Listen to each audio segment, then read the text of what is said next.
That sounds like outside under a tree, find some shade type of weather. Yes. That I like. You're like, that's too hot. Yeah, for me, no. But for you and everyone else likes the heat. Perfect. Yeah, exactly. Perfect. So this week, we joined more than 170 news outlets to raise awareness of our planet's changing climate. As we head into next week's Climate Action Summit in New York City, over time, environmental problems such as drought, groundwater depletion, and climate change can significantly reduce food production and raise food costs. But a new community project in Atlanta is helping create an oasis of fresh food in the middle. Wow, it's really great to see that, that things are being done to sort of help the situation because, again, we've seen it time and time again how Houston is susceptible to dealing with all that rain that can come.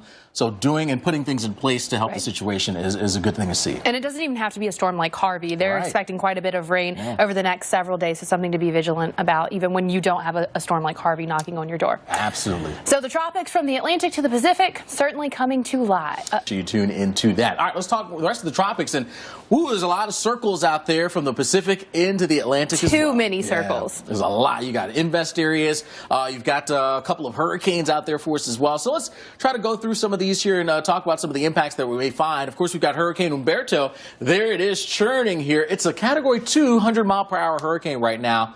The great news is it is moving east-northeast away from the lower 48. So in terms of direct impacts to the U.S., not looking for that, but watch out along the coast, the waters. That's where the issues are going to be. Certainly so, creating quite a bit of rough surf from Umberto up and down the eastern seaboard. Now, currently a Cat 2, supposed to briefly become a major hurricane tomorrow, and then environmental conditions will become a bit more hostile heading into Thursday. You can see Bermuda just on the outside of the cone, but we have to stress, of course, that really doesn't mean much. The cone represents anywhere that the center could track, so Bermuda certainly still will feel some impact from this storm. Yeah, possibility of some tropical storm conditions getting in there pretty soon. Meanwhile, as we mentioned here, right along the coast, that rip current risk, that's going to be elevated. And we're talking about up and down the entire East Coast from New England, the mid-Atlantic, all the way down towards the southeast as well. High potential rip current risk here for us. Getting into the waters, not a recommended thing. Yeah, and it's going to be hot, so the beach will probably be a popular spot. So just make sure you're swimming near a lifeguard if it is safe to get in the water at all where you are.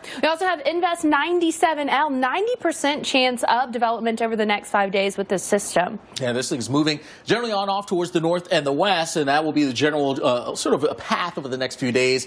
Getting eerily close, though, to some of the islands there in the Lesser Antilles. Now, the computer models are pretty well aligned here in the near term, but there's a slight little shift here, or I should say split just a bit here as they get a little bit too close again to those islands as we get towards sort of next week. Certainly something we want to watch closely. Now, most of the models do kind of curve this off to the northeast, but still something that we'll have to keep a close eye on. All right, so as we work our way through the month of September, you can see where they generally originate and where they head during the month.